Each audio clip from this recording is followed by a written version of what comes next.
Everyone, my name is Hope. Please like and subscribe to That winter, when I was in 5th grade, the world turned all white with snow. Our classroom was cozy. But one day, the principal brought in a new girl named Maya. She seemed shy and wore old clothes. Our teacher, Miss Albert, asked us to welcome her, but most of us stayed quiet. Maya sat next to me, smiled, but I moved away. My best friends were Kendra and Sophie. We whispered secrets and giggled together. Maya tried to join us once with her toys, but we said no. As days passed, we whispered and laughed about Maya's old clothes and strange toys. We didn't want to play with her. As spring arrived, Maya wore a pretty dress, but it looked like someone else's. We called her Never Knew and laughed again. One day, she jumped rope alone, not looking at us. This time, she didn't ask us if we wanted to play with her. She jumped and jumped and jumped until we went back inside. Then one day, Maya didn't come to school. In class that morning, we talked about kindness. Miss Albert placed a big bowl on her desk and filled it with water. We all gathered around and watched her drop a small stone into it. Tiny waves spread out from the stone. This is what kindness is like. Every little act we do sends ripples into the world. Then, Miss Albert let each of us drop a stone in while sharing our kind deeds. Joseph had helped his grandmother. Kendra changed her baby brother's diaper. And even Andrew, the bully, had done something nice by carrying the teacher's books upstairs. I stood there, holding Miss Albert's rock, but I couldn't think of anything to share. I passed the stone on. Maya didn't come to school the next day or the day after that. Every morning, I walked to school slowly, hoping today would be the day Maya returned and smiled at me. I promised myself this would be the day I smiled back. Each kindness, Mrs. Albert had said, makes the whole world a little bit better. But Maya never came back to school. Miss Albert told us she had to move away. I walked home alone, thinking of the smiles I never shared, the kindness I never gave. I threw stones into the pond, watching the ripples. It was like the chances of being kind to Maya were gone forever.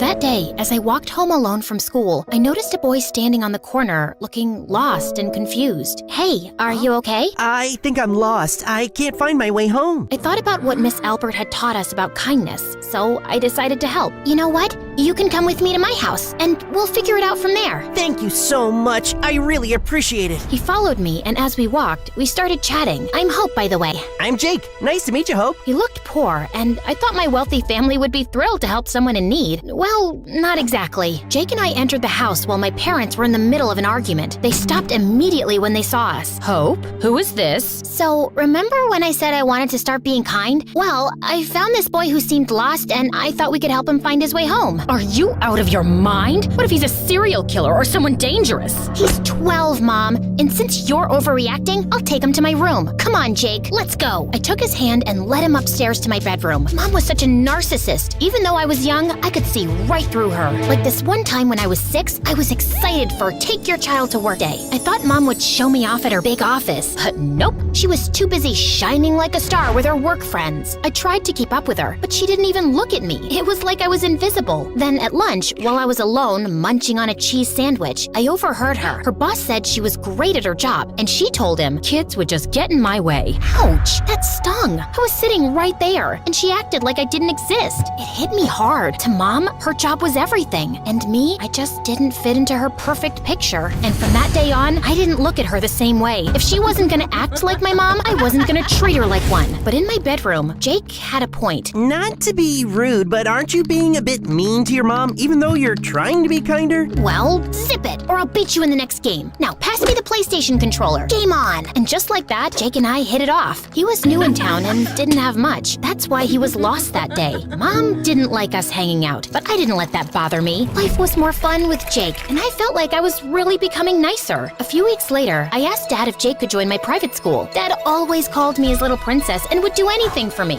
So, he said yes. Well, my best friends Kendra and Sophie hadn't changed one bit. They were still pretty mean. I kept Jake a secret from them for the last few months. Jake and I agreed to act like strangers at school until I figured things out and felt brave enough to be his friend openly. The day Jake started at school, Kendra and Sophie surprised me. Look at that hottie over there. He looks poor, but God, I'd pay him to be my boyfriend. Yeah, let's pay him together. We can share him. So, when Maya joined us last year, we didn't want to hang out with her because she didn't have much much money. But now you're all excited about a guy just because he's good looking? Oh my god, why are you so obsessed with this Maya girl? Listen, Sophie, let's hire some private investigator to find this Maya for our friend, and she can just shut up about it. Ha, you're hilarious. But seriously, just leave Jake out of your games. Wait, how do you know his name? I overheard a teacher say it, but really, just leave him be. You know, Hope, since you're so insistent, now I really want to talk to him. Let's go, Sophie. Great, just what I needed. They went to him and said, Hey there, Jake. You're new here, right? Yeah, we thought you looked interesting. Want to hang out with us? Jake seemed to be taken aback, but agreed to chat with them. For the next few days, Kendra and Sophie became interested in Jake. They wanted him to be their friend, but they had a different plan in mind. They offered him money to run errands and do things for them. I tried to warn Jake that he was worth more than being used like that, but he didn't listen. He said, If you want me to stop helping them, you'll have to tell them that we're friends. I didn't know what to say to that. I wasn't ready to ruin my image by having a poor friend, especially because Kendra and Sophie wouldn't stop laughing at me. Yeah, that's what I thought. With those words, Jake distanced himself from me and grew closer to Kendra and Sophie.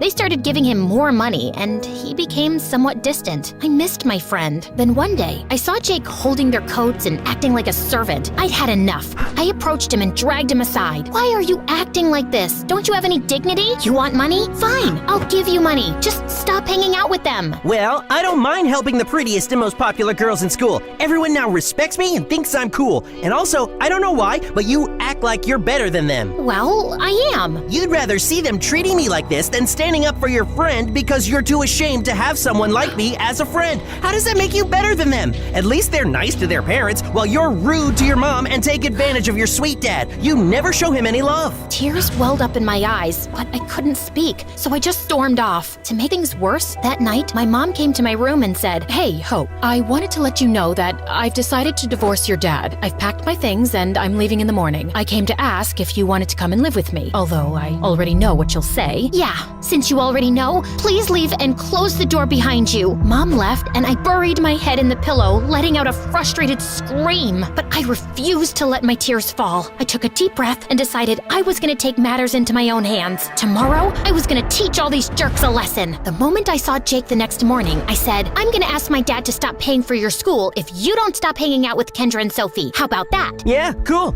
I'll ask Kendra and Sophie to help. They'd love to. Now please go away. I have some things to do. Yeah, like licking Kendra's shoes, for example. Suddenly, Jake looked at me with angry eyes and a stern expression. He held my shoulders and pushed me back slightly. Listen, Hope, you need to understand that you're acting like a bully, even if you don't see it. Threatening your friend to do things that only benefit you is selfish and wrong.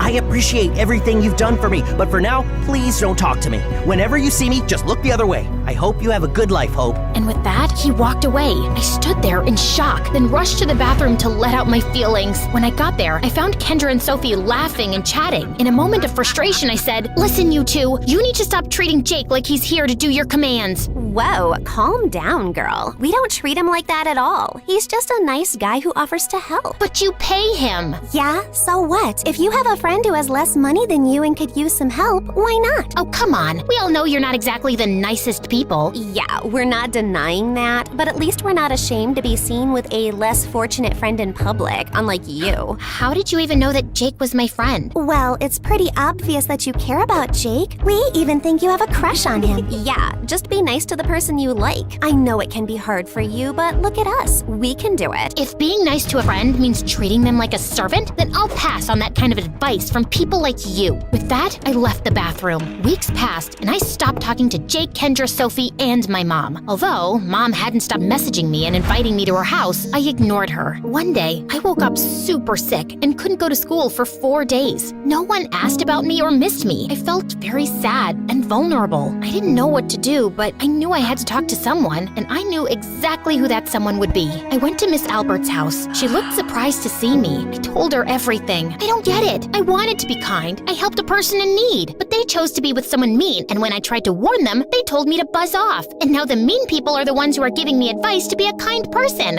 How exactly did that happen? Honey, you helped a person in need, and it's a good thing. But you want to help them on your own terms only, and this isn't how kindness works. Sometimes you have to go out of your way to help others. True. It basically implied that I was ashamed of Jake, and now he chose to be with some mean girls. Remember that there's goodness in everyone, even if you think they aren't nice. We're human beings. We have goodness and evilness, and the best of us are the ones who can control their evilness when it's most called for. I hugged Miss Albert tightly and left. The next morning, I entered the classroom and excused my teacher to say something. I just want to say I'm sorry to Jake. He's a good guy, and I'm honored to be his friend. The whole class fell silent, surprised by my confession. Jake smiled warmly at me, and I could see the relief in his eyes. Your mom's been texting me and asking me about you. She doesn't know we weren't talking, obviously. Want to go to her place after school? I'd love to go with you. I smiled and nodded my head.